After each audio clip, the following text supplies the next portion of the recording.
This week, our focus is on servant leadership. Servant leadership, as a recognized theory, was popularized by Robert Greenleaf's writings in the 1970s, but he didn't invent the idea of servant leadership. I realized I'm biased because I'm a Christian, but I'm pretty sure that Jesus is the one that invented it, practiced servant leadership, and taught his followers a completely different ethic of leadership. Jesus didn't explicitly teach leadership. He taught about the kingdom and how believers are to live, and then as followers of Jesus they will live out the principles that we now identify as servant leadership. I think I first really heard about servant leadership in college, and most of the presentations that I heard on it were given by pastors, and I'll be honest that while I thought it was a nice idea, there didn't really seem to be much to it other than be nice. I don't think the highest ideal of a Christian is to be nice, so I wasn't really drawn to it. The other concept I had of servant leadership was that it meant burning myself out on doing things for other people. It wasn't that people told me I had to burn myself out, but as a young leader, I didn't really have great boundaries. I didn't really know how to say no to opportunities that weren't a good fit. I assumed that I had to say yes to everything because that's what a nice person does. And as a result, I often ended up exhausted, weary, and frankly, a little sick of the people that I was serving and leading. It wasn't really until many years into my working life that I gave servant leadership a legitimate look. I was doing some research on how servant leaders work on team dynamics and in groups, and I discovered there's actually quite a bit of empirical research on the topic. In looking through the research, I realized that what servant leadership was and what it wasn't. In teaching and training college-age leaders, I've seen over and over again that I'm not the only one who misunderstood servant leadership.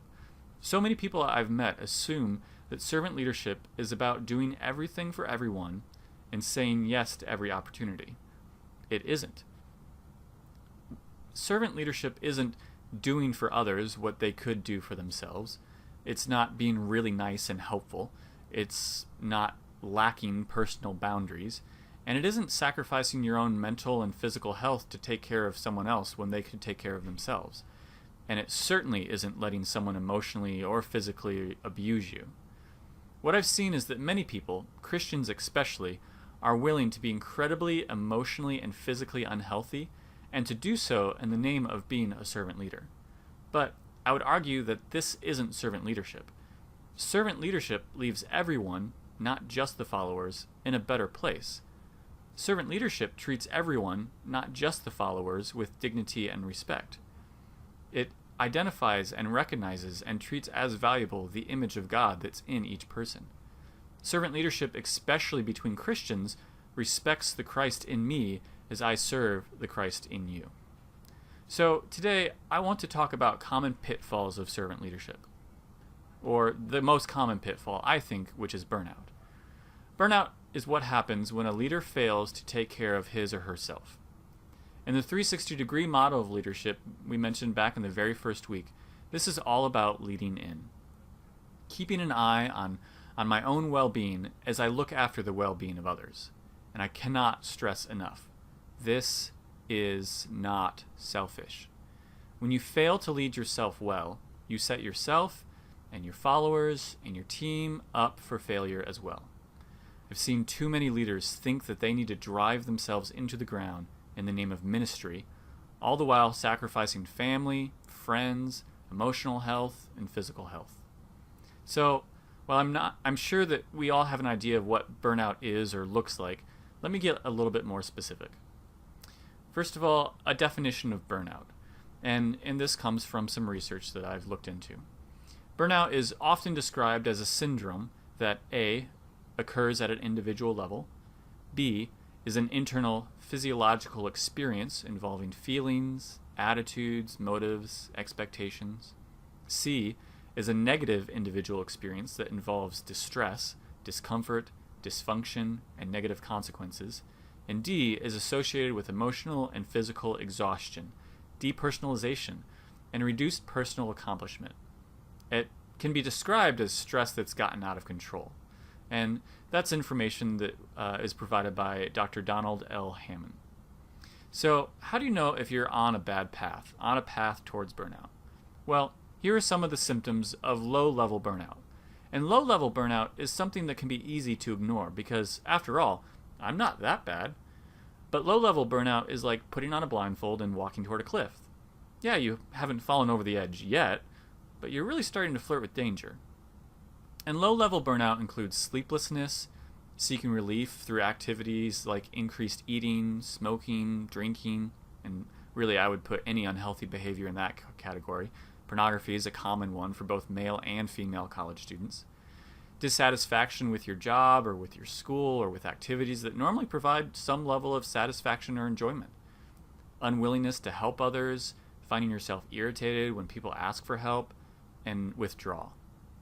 High levels of burnout, if you're at a more dangerous place, you could experience minor weight loss or weight gain, inability to get rid of colds, and what feels like a minor sickness that just doesn't go away.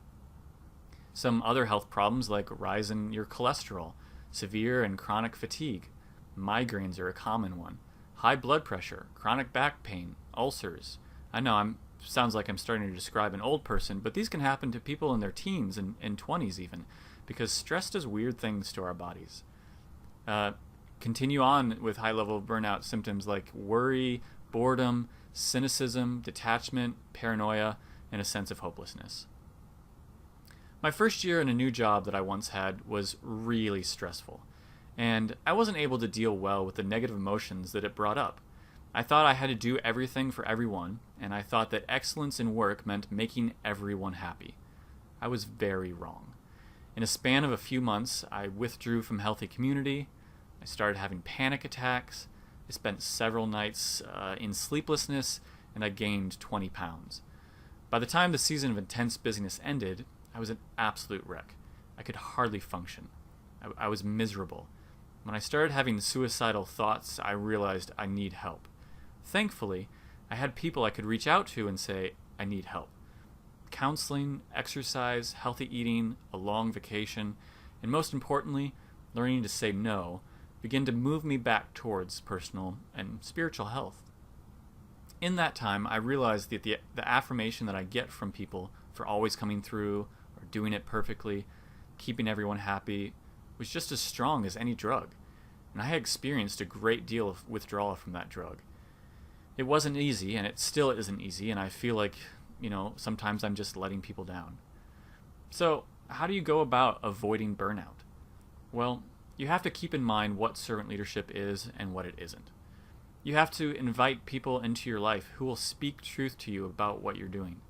If you're enabling other people's poor behavior, allowing them to cross boundaries and exposing yourself to unnecessary stress due to their poor self-control or behavior, you need people who will point that out to you in a loving and truthful way. I am so grateful for friends in my life who constantly remind me that I can't control what other people think about me.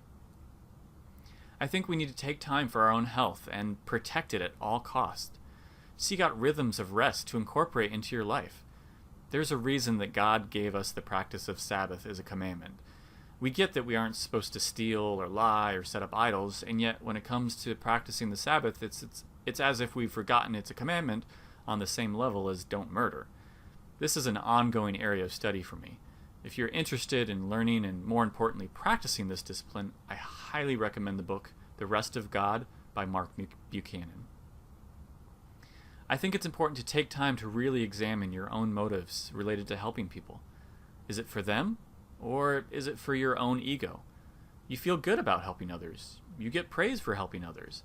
Others come to really depend on you. You have to be careful, of course, because those can be good things, but they can also be idols in our lives. We make other people's opinion of us more important than it should be, and it becomes a controlling factor rather than just an influencing factor. We start to seek it like a drug. Approval is addictive.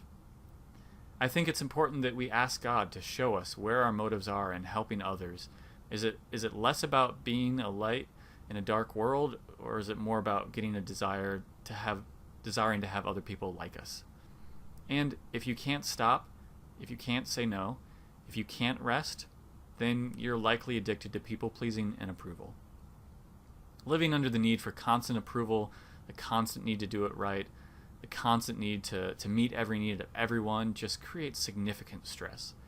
Dr. Archibald Hart has written quite a bit about stress and anxiety, and about the physical addictions that we can have to stress. Our bodies are designed and created to manage the stress that we endure on a daily basis. But it requires the release of certain hormones, such as adrenaline, to maintain our constant output of energy when we've surpassed our physical and emotional reserves. Short term, that's not a problem. That's how God made us. Long term, though, our body starts to rely on these hormones to maintain daily function. When we remove those ourselves from the stressful situation and the hormones are no longer pumped into our bloodstream, we start to experience a type of withdrawal. This withdrawal feels like anxiety. So we've actually created an internal physical situation where attempting to rest actually causes anxiety. If we're going to move past this, we have to understand that this anxiety is short term, it's real, and it's very unnerving, but it won't kill you. I think we often avoid resting because good rest, is actually very hard. Good rest requires intentionality. Good rest requires choosing activities that aren't just distractions, but are actually rejuvenating. Binge watching Netflix can be a great distraction, but I'm willing to bet that when you do, you feel just as tired and as sluggish as before. Eating that pint of ice cream when you get depressed may taste great, but eating your feelings only makes you regret even more that you've discovered ice cream. And the sugar crash generally makes you feel worse about yourself, not to mention stepping on the scale the next day. Sleeping in past noon may feel great once in a while, but constantly sleeping in will throw you off a healthy sleep schedule. You'll end up on a schedule where you're wide awake and the rest of the world is asleep, and you're wanting to sleep when the rest of the world is wide awake. This inadvertently leads to feelings of loneliness and isolation because you're awake when everyone else is asleep, and that only increases your feelings of crappiness. The thing is, it's easy to binge watch on your favorite shows, it's easy to eat unhealthy, it's easy to stay in bed. It's hard to do the things that are good for you. It's hard to get out of bed early. It's hard to say no to unhealthy food and forego short-term satisfaction. Doing the right thing is usually hard. It's easy to lie and hard to tell the truth. It's easy to hide and hard to be vulnerable in community. It's easy to cheat and hard to do the work yourself. It's easy to look at porn and hard to close the laptop. It's easy to gossip and hard to hold back when you've got great information on someone.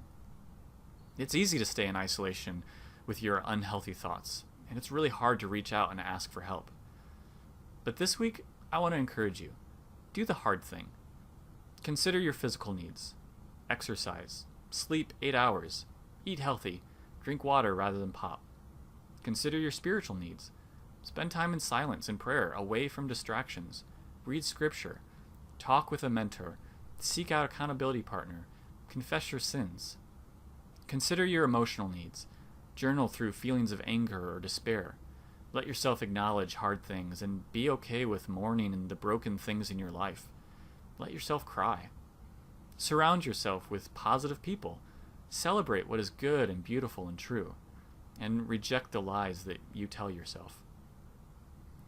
The truth is, we are integrated beings as humans. We don't have these little compartments, physical parts here, emotional parts here, spiritual parts there. They're all integrated. Health in one area will likely help trigger healthy responses in other areas. Of course, that means unhealth in one area is likely to trigger unhealth in other areas. And good self-care requires all of our disparate parts and seeking how they might be integrated into a worshipful whole person that is able to live and serve God and others out of an integrated heart.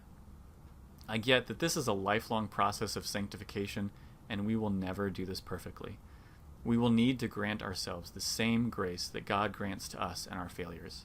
We're His sons and daughters, not His slaves, and He's inviting us to rest and be restored in Him. So this week, I want you to practice self-care by taking a break.